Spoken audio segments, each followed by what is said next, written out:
Hey guys, it's Justine, and the 2021 Apple event just ended, and of course there's a bunch of new and awesome updates. But first, I got a chance to chat with Tim Cook right after the event ended, so I'm so excited for you guys to check that out. I'll put a link in the description if you want to watch that after this video. We talked about the new cinematic mode in the iPhone 13, the new iPad, the new Apple Watch 7, Apple Fitness Plus. Honestly, this was such a dream come true, so I'm still so excited. Hi. Hello. How are you? I'm doing well. How are you? Really good. Good to see you again. Oh my gosh, you too. Thanks so much for joining this fun little interview here right after the event. Okay, so first up, let's actually talk about the event itself. If you guys watched it, this kind of felt like a pared down version of some of the last Apple events, because the last ones have been like these crazy over the top elaborate productions, which is amazing. But this one felt a little bit more like the old school live events that we're used to, like the ones that were actually live and on stage. I do really hope that one day we can return to Apple Campus again, because it was seriously so much fun getting a chance to actually go there and really experiencing all of that in person. I also loved all of the amazing fly-throughs that they did through California. Even though I live here, just kind of getting that overview was really awesome. Now let's get into the actual announcements. They started off by giving us a preview of Apple TV Plus, their fall lineup of TV shows. Now I'm so excited about the morning show, the second season, because the first season was honestly one of my most favorite shows ever. Jon Stewart is also coming back to TV. I think that's something that a lot of people were not expecting, so that's super exciting. And they also announced updates to the iPad and a huge update to the iPad mini. We also got a look at the new Apple Watch Series 7. It has an all new design. Well, I guess like not all entirely new. It's kind of like an updated refresh. There's also some updates to Fitness Plus, and of course, the brand new iPhone 13, iPhone 13 mini, iPhone 13 Pro, and iPhone 13 Pro Max. Can we get a little round of applause here? Just let's hear it. Let's hear it for the iPhones. Boy, do I really hope Tyler puts in a sound effect here, or everything I'm doing right now is just weird. So they updated the iPad. It's got the same design that we're used to, but now with way better performance, thanks to the A13 Bionic chip. Can we get another round of applause for A13? Let's hear it. You'll have that all-day battery life, and it has a new 12-megapixel ultra-wide front camera with center stage for video calls. And now it also sports other accessories like the smart keyboard and the first-gen Apple Pencil. And it starts at only $329. Now what I'm really excited about though, as I'd mentioned at the beginning of this video, is the updates to the iPad mini. And it's been a while since this thing actually got a real refresh. But honestly, this seems like so much more than a refresh. Like this seems like a whole new iPad. It has Apple's new liquid retina display, and now with some really thin bezels, just like the iPad Air and iPad Pro, which is so nice, especially on such a small device like this. It's also getting a massive boost in performance. There's upgrades for the camera on the front and back, USB-C connectivity. Hold up a second. Did you guys hear that correctly? Yes, the iPad mini has USB-C. It also, my friends, has Touch ID on the power button. These are the things that I want in my iPhone so badly. This is actually pretty exciting if you kind of think about it, because this is slowly integrating us into maybe iPhone 14, either not having a port at all, or it'll finally be USB-C powered. So the iPad mini does come in 4 new colors. There's a pink, a starlight, a purple, and a space gray. There's also some new folio covers to match, and this little thing now supports the second gen Apple Pencil, which is amazing. They've packed so much into this little iPad, including 5G support, and the price is gonna be starting at $499. I actually cannot wait to test out the iPad mini, just because the form factor is so small, but yet it's like a larger iPhone. But I feel like it is something that has been desperately needing an upgrade. So I'm so excited to try it out. Will I get the pink one? Well, yeah, I mean, of course. Like, was that even a question? Like, what? So next up is the Apple Watch Series 7. You guys know that aside from my love and obsession for my iPhone, the Apple Watch is probably one of my favorite products. Not just an Apple product, but product in general. I love this thing so much. It has honestly really kind of changed my life in the way that I approach fitness, because it's really helped me quantify my fitness and actually see changes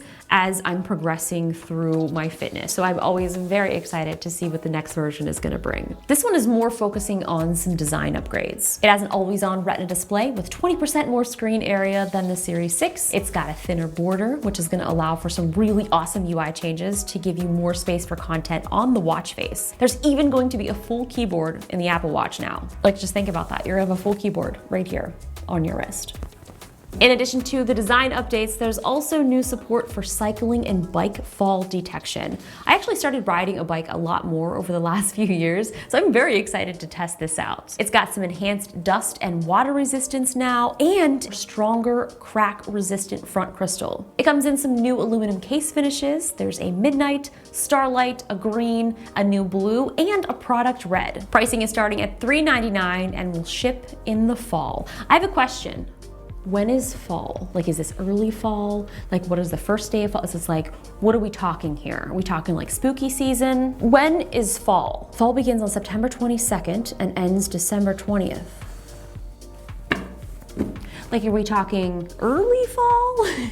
So along with the new Apple Watch, we also got some really fun updates to Apple Fitness Plus, and I am such a huge fan of Apple Fitness Plus, so this is really great. They've got some new workouts for Pilates and mindfulness, so you'll be able to do the meditation classes as audio only on your Apple Watch, which is really nice if you don't want to have your iPad or have some sort of distraction. You can just listen to the audio right on your wrist. There's also something new called workout programs. Basically, these programs are designed to get you ready for a specific activity. The example they showed was winter sports and skiing, but I can imagine that these programs can be for people training like a marathon or maybe like some bike races, or maybe even something like sports specific, like some workouts to enhance my jiu-jitsu, or maybe to enhance my lightsaber training, perhaps? I don't know, it's just a thought. The other thing that they announced is actually really cool. This is a new group fitness workout feature, and it's powered by SharePlay, so you and your friends can basically do workouts and hang out together. You can have up to 32 people in a group, and honestly, like, I'm really hoping that I can get 32 of my tech YouTuber friends to do a group fitness class together. But I'm curious, like, who would you want to see and what class would you like us to do? Leave it in the comments below. And finally, of course, Apple has announced the brand new iPhone 13, 13 mini, 13 Pro, and 13 Pro Max. So the iPhone 13 and the iPhone 13 mini is gonna have a new sleek design with some flat edges and Apple's Super Retina XDR display. And they come in 5 new colors. We've got the pink, blue, midnight, starlight, and the product red. Now, I do kind of wish that the pink was like a super hot pink color, but this is something that I've been waiting for a really, really long time. Like, I wanted a pink iPhone, and here it is. Pink iPhone! So both the 13 and the 13 mini share the same dual camera system with a new wide camera and this new feature called cinematic mode. They showed this short film that was shot entirely in this mode, and it was so cool because it basically lets you rack focus, track subjects with focus, and it will automatically detect faces using algorithms and machine learning. It's actually really, really cool. You guys know that I love my iPhone accessories. There are some new MagSafe cases in matching colors, and there's now even a new MagSafe leather wallet with built-in Find My. I recently had my wallet stolen, and it's funny though, because you would think that Justine, who was so excited about these AirTags, would have had an AirTag in her wallet or even in her bag that was taken. Did she? No, she did not. The crazy thing is I was actually using a backpack that I don't normally use because it was one that I really didn't care about as much because I was hiking, and I just thought, for whatever reason, let's just throw that in the back seat, don't care. It was stolen. It's also kind of funny because I actually tweeted something about losing my AirPods as well, and I thought it'd be really cool if the new AirPods would have Find My integrated into them. But even though we didn't get any new AirPods at this event, the Find My wallet will suffice. It's actually pretty excited about that. So the iPhone 13 Pro and the 13 Pro Max also got some incredible upgrades, especially in the display and the camera system. They have an all-new Super Retina XDR display with ProMotion, enabling adaptive refresh rate up to 120 Hz. Now, I love this so much on the iPad, so I'm so happy that Apple is finally bringing 120 Hz ProMotion to their phones. Now, what's great is they both have identical camera features now. All 3 rear cameras have gotten huge upgrades. In addition to the cinematic mode we already talked about, the ultra-wide camera can now do macro photos. The zoom lens is now upgraded to a 3x telephoto as opposed to the 2.5 on the iPhone 12 Pro Max. Oh, and this is also super exciting. They said that later on we're gonna be able to capture and edit video in ProRes. This is awesome, especially if you're a Final Cut editor. That is something that we love. Speaking of editing and shooting a lot of content, the new 13 Pro phones will have storage options of up to 1 terabyte. Man, when they announced this, I was like, yes, finally. I've actually filled up the storage in my 512 gig phone, so this is honestly something that I was looking forward to. I do store a lot of content in the cloud, but the thing is, when I'm shooting some of these 4K videos and then editing them down, a lot of times I'm airdropping them from my computer, like the final edited piece, to my phone. And a lot of times these are really big files. So it's really great to be able to have that additional storage just in case you need it. There's seriously so much to talk about in these new phones, so I'm gonna be doing a whole separate video digging into all of the specs, all of the new upgrades, and some of the things that I wish that they had done. So be sure to keep an eye out for that, and it might actually already be out. So check the link in the description and see if there's a link there. Well, that's it, guys. Thank you so much for watching. I will have a ton more Apple content for you, so don't forget to subscribe so you won't miss the videos. Be sure to hit the bell so you'll be notified when those videos go live,